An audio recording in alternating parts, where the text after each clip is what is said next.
খাদান টুতে toxicity level ভয়ানক লেভেলে থাকবে। এটা কি আমি ঠিক বলছি? জানি না, আমি জাস্ট ভিডিওটা তৈরি করছি। আমি প্রথমেই বলে দিলাম এটা একটা আমার মনের বিষয়, সেটা নিয়ে তৈরি করছি। আজকে যে মার্কেটটা তৈরি হচ্ছে তোমার মনে হয় ২০২৬ সালের শুরু, সেটা ২০২৭ সালের শেষে গিয়ে কি ভয়ানক পরিস্থিতিতে নিতে পারে সেটা তোমাদের বুঝতেই পারছো। কারণ অলরেডি ভাঙ্গা এক ধরনের ছবি তৈরি করছেন এবং তার মধ্যিখানে একটা গীতুমোহন দাস চলে এলেন। তিনিও কিন্তু ভয়ানক লেভেলের টক্সিসিটি দেখাতে চলেছেন টক্সিক সিনেমার ভিতরে। ধুরন্ধরের ভিতরেও আমরা দেখলাম এ রেটেড ছবি।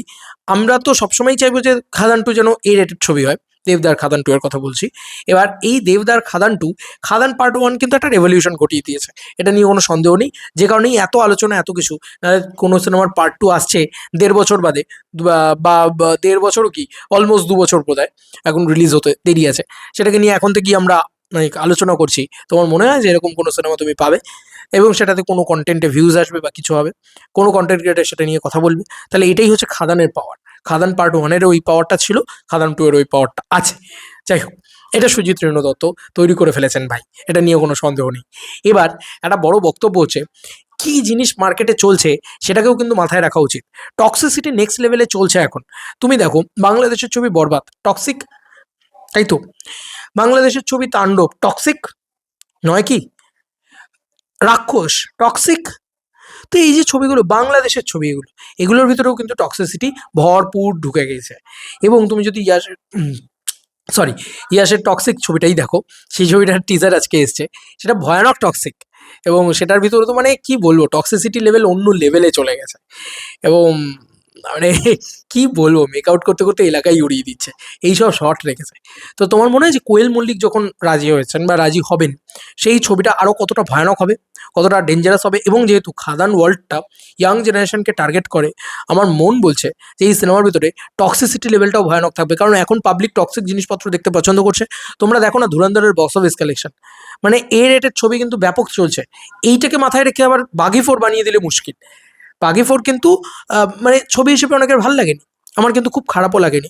বাট আমার মনে হচ্ছে যে আহ, মানে ওই লেভেলটা রিচ করতে পারেনি। খুব বেশি করে গোর গোর গোর মানে ভাইলেন্স ভাইলেন্স ভাইলেন্স দেখিয়ে গেলে হয় না, তার ভিতরে একটা ইমোশন থাকতে হয়, তার ভিতরে একটা পাঞ্চ থাকতে হয়। সেটা কিন্তু সুজিত দা আরামসে নিয়ে চলে আসবেন, আমার বিশ্বাস আছে ওনার প্রতি। উনি দারুণ বানিয়েছিলেন খাদান পার্ট ওয়ান।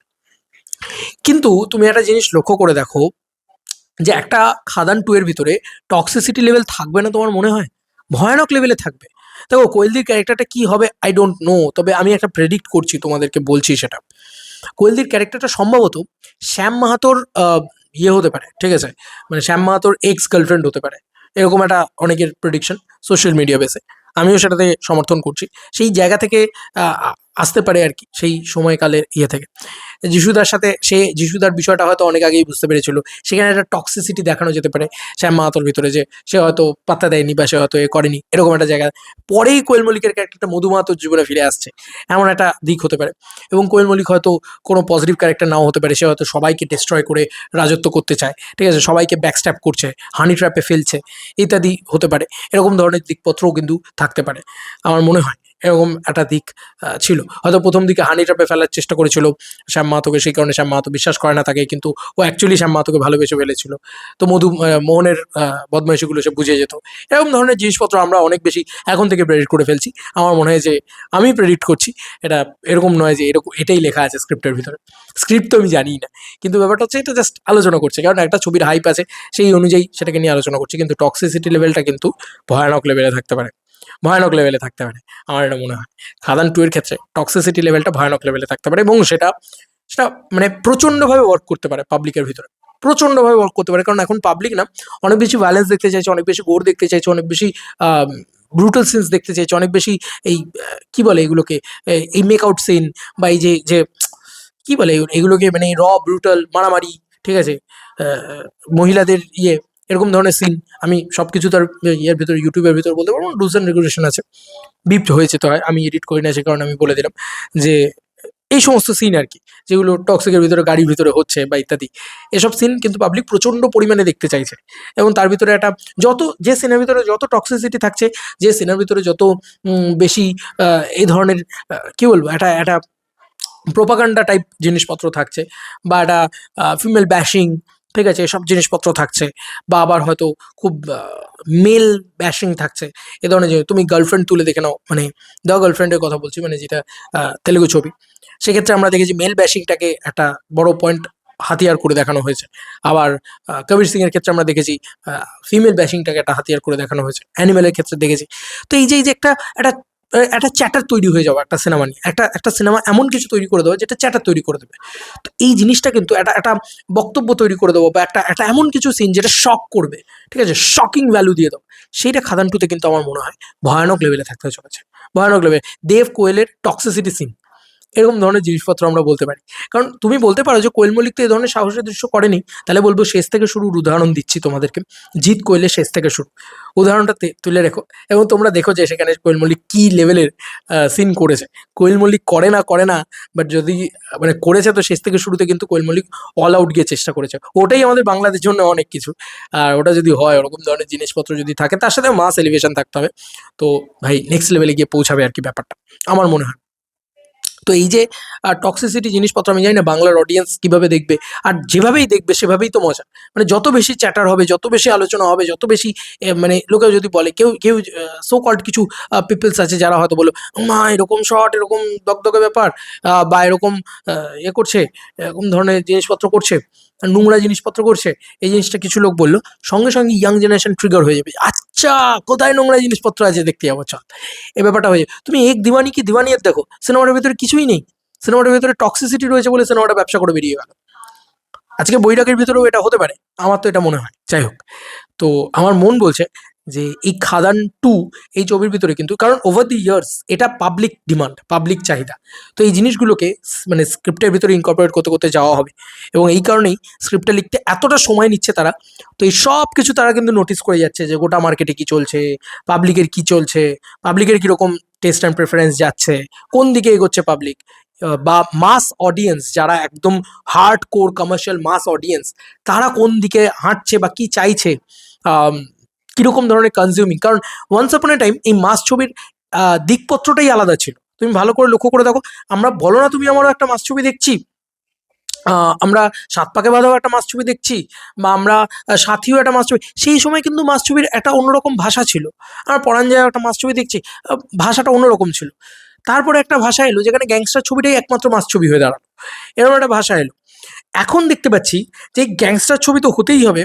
তুমি ধুরন্ধরের ক্ষেত্রেও দেখো, ধুরন্ধর ওয়ার্ক করেছে কিন্তু স্পাই ছবি হিসেবে না, গ্যাংস্টার ছবি হিসেবে মূলত ওয়ার্ক করেছে ওই কারণে। তো আজকে একটা এরকম ধরনের ছবি, সেটা ধুরন্ধরের ক্ষেত্রেও তুমি দেখো টক্সিসিটি লেভেলটা কোন লেভেলে গিয়ে পৌঁছাচ্ছে।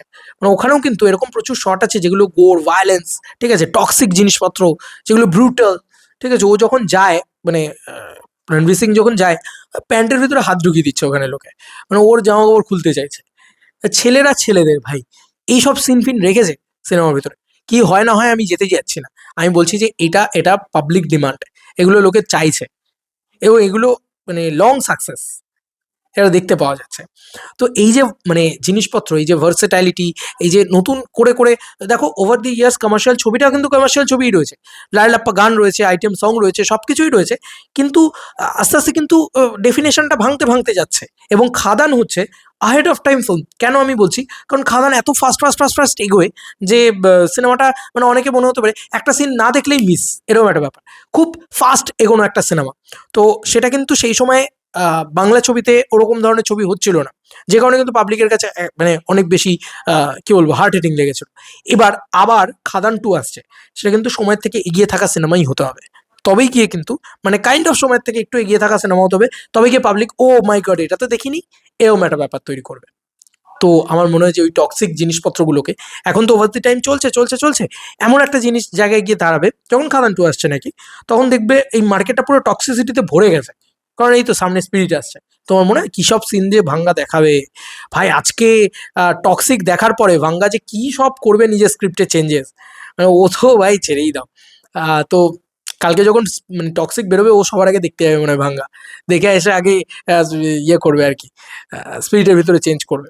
যাই হোক, যেটা বলছিলাম যে এইগুলো আস্তে আস্তে সব কিছু দেখে নেবে খাদানের দর্শক, মানে খাদানের দর্শক, এবং সো কল্ড সুজিত রেণু দত্ত হোক, সেটা দেবদা হোক, সেটা প্রতিটা মানুষ হোক, তো প্রত্যেকটা মানুষ যখন দেখে নেবে কী করে আরও এলিভেশন করা যায়, এটা যদি বাংলা ছবিতে করে ফেলতে পারে না, তুমি বলো না রাধারানীর মতন সিকোয়েন্স তুমি এর আগে বাংলায় কোথাও দেখেছো?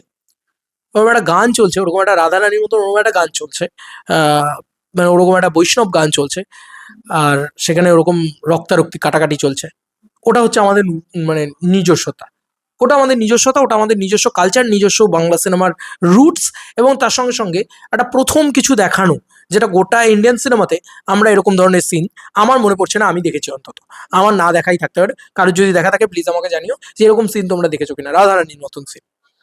তো দেব আর কোয়েলের ভিতরে টক্সিক সিন, যেটা হয়তো মানে এই যে ইয়াশ দেখাচ্ছে একরকম ভাবে, মানে ইয়াশের টক্সিকে একরকম ভাবে দেখা যাচ্ছে, বা ধরো ধুরন্ধরে একরকম ভাবে দেখা যাচ্ছে, প্রত্যেকে দেখো স্টাইল অফ দেখানোর স্টাইলটা কিন্তু আলাদা। এটাই এটাই বলে যে তোমার ছবির ইউএসপিটা কি, তোমার ছবির ইউনিক সেলিং পয়েন্টটা কি, তোমার ছবির নতুনত্ব কিভাবে দেখাচ্ছ।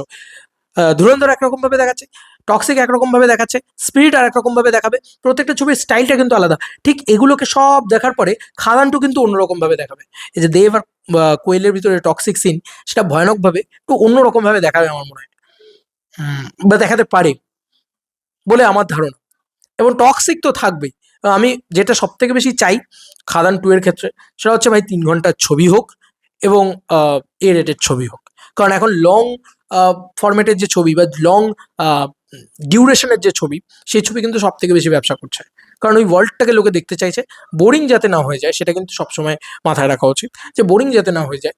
কিন্তু ভাই আমার মানে ছবিটা যাতে বড় হয়, আমি অনেক কিছু দেখাবো আমার ছবিতে, আমি 3.5 ঘন্টারই ছবি বানাবো, ছাড়ো অনেক কিছু দেখাবো আমি।